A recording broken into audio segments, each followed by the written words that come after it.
లలితా మాతా శంభుప్రియా జగతికి మూలం నీవమ్మా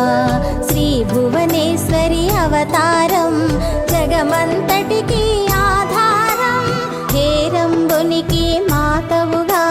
హరిహరాదులు సేవింప చండుని ముండుని సంహారం